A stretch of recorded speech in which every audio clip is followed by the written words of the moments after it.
Okay, so sleep and nighttime routine.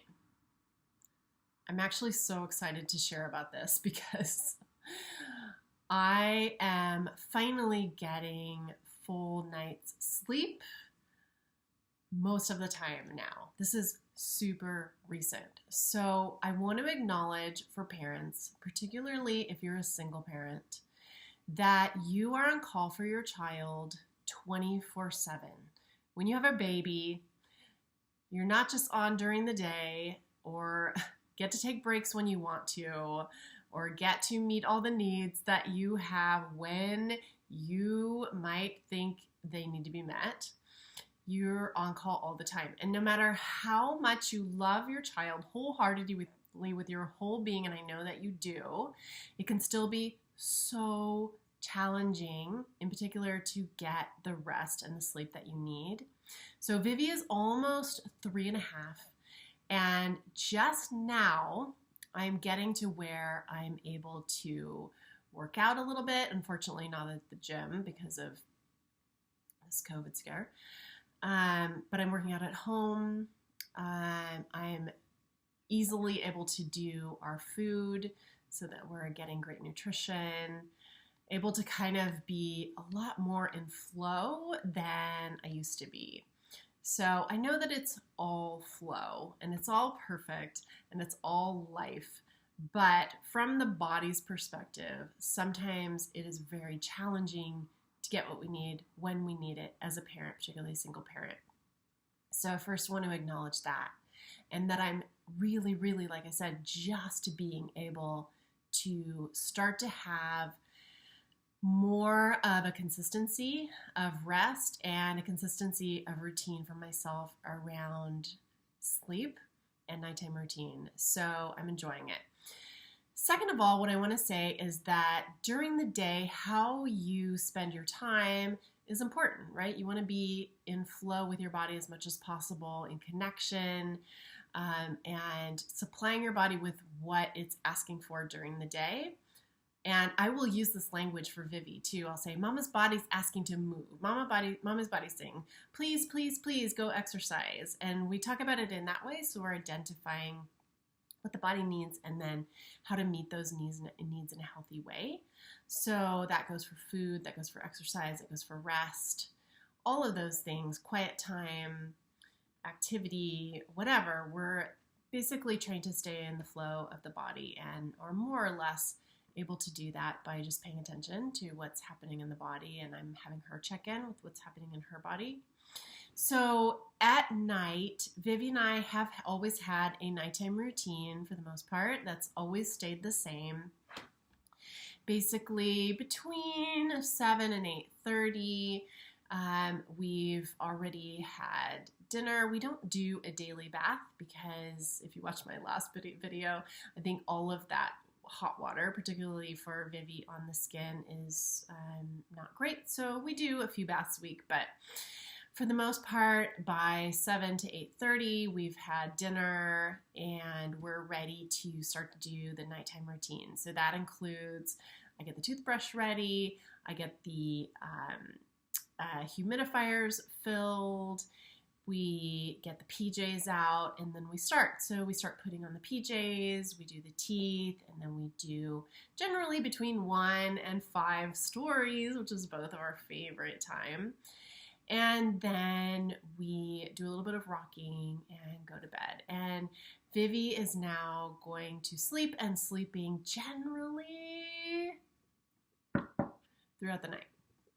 So in general, I just notice I'm getting more and more and more able to get a full night's sleep, which is so nice because I'm able to do a nighttime routine for me then. Because before, what was happening is basically I was going to sleep when she was going to sleep because I had no idea when she was going to wake up, no idea how long I was going to be awake during the night, because I was also dealing and still am dealing with healing some adrenal fatigue.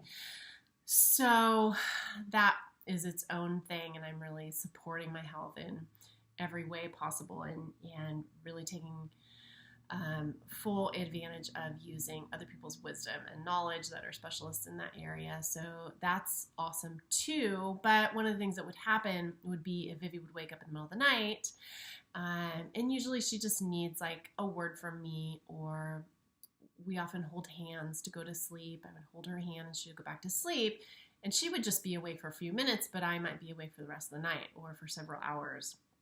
So that seems to be really calming down. And one of the things that's been really helpful with that is at night I'm taking these two things. So I'm taking this Sleep Through and this valerian. I personally do not like to take melatonin. It makes me feel so gross and crabby in the morning, and it just feels yucky to me. So I don't prefer that. This combo has been really great. And what I do is I get her off to sleep. It's so wonderful to have a little bit of time for myself at night now. Like, this is key for me as an adult, feeling really great because I get a little bit of a time for me at night to do what I want to do, and it's perfect. And I don't have that almost like panic of like I need to go to sleep when she goes to sleep, and I can kind of do my own thing a little bit. So what I do is I get her off to sleep, and then I make myself a cup of some kind of sleepy time tea. And then I sit down right over here in this green chair. This has kind of organically become my nighttime routine spot. It's also nice to have a little routine that supports you in kind of winding down for the day, all of that sleep hygiene stuff that you probably already know about. But I'm really putting into practice. I made this like a nice little nook area for myself. And at night, she goes to sleep. I leave the room. I close her door. I don't latch it. I just leave it kind of set on the door frame. And then I turn this light on here, and I sit in my chair. I get my glasses. I get my little tea. I put these actually next to me because I'll take this one right when I start reading. I love to read, and I never have enough time to read. So I sit down with my book, and I'll take this with my tea, and I'll kind of sip my tea and do my reading, whatever I'm reading. Right now, one of the things that I'm rereading for the umpteenth time is Betty Friedan's Feminine Mystique. And I just want to put in a word for this really quickly. So I have read this quite a few times. I try to read it every few years.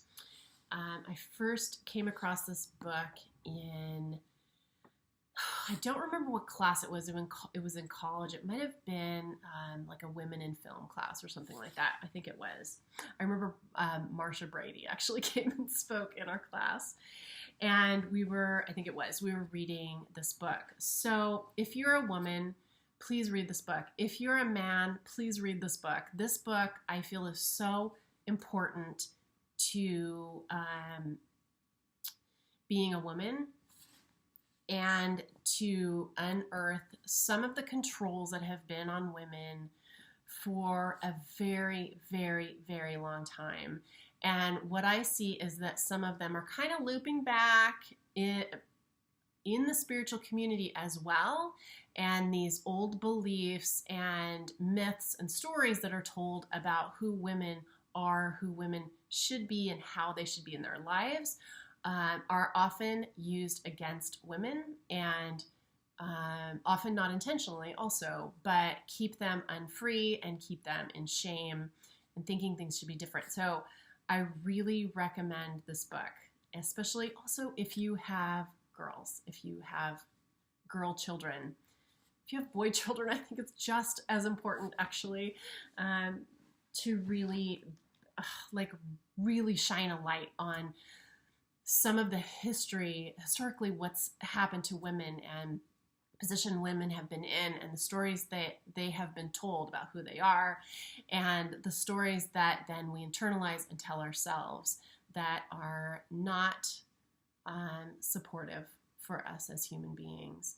So this is the book that I'm reading right now. So I sit down and I read, and then when I kind of get to the end of my tea, depending on kind of what time it is, I try to head for my bedroom around 10:30 at the latest. Earlier is better, but sometimes I don't get Vivi to sleep. until 9 or so. So I like to have a little bit of time to read. As soon as I head for my bed, I take a valerian. This I get from my chiropractor.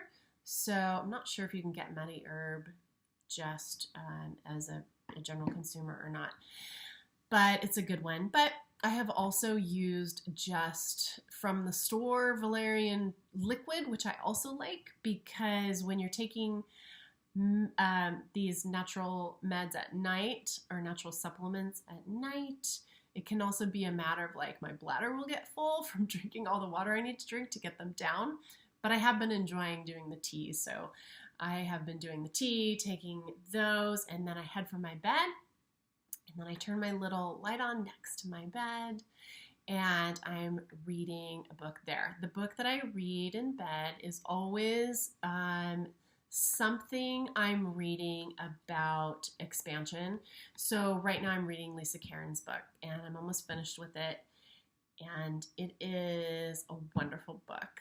But I have read many books, like I'm sure you have too, around spirituality and expansion of awareness and oneness. So I'm always finishing the day with that and wrapping everything up. So no matter what's happened during the day, I'm wrapping it up with the truth with the capital T.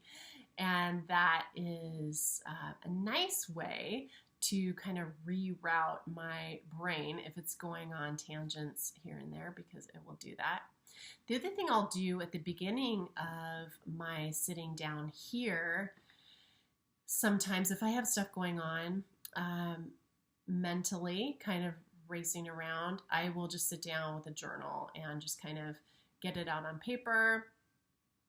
That's just a way to just kind of calm the body mind and get it ready for sleep, because I find having sleep is one of the most supportive things I can do for myself, and everything kind of bases itself on sleep. If I've gotten sleep, I can pretty much get through everything in a more centered, balanced way during the day. And if I don't sleep, and I have so much experience with this, having 2 kids, 20-some years apart, that it's a survival day. I just call it a survival day, and there's kind of nothing happening but me trying to get through the day. So I much prefer getting sleep. I have way more access to physical strength, to intellectual capacity, to be able to process, to be able to hold space for emotions, to be able to just be in awareness. And I just prefer the state of having slept. So that is me, and I imagine that is most people. But having a little one again, the value of sleep and the way that I feel when I sleep is like night and day.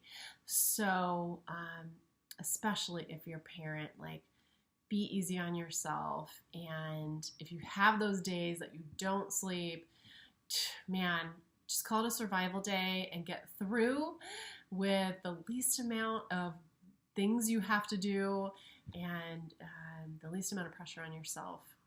But that's just a fun little description of my nighttime routine. I hope you enjoyed that. And I would love to see comments of what you guys do, because it's nice to see what other people do and kind of incorporate that. It's fun to be alive, you know? It's fun to be alive and do this stuff. So peace. Have a wonderful day.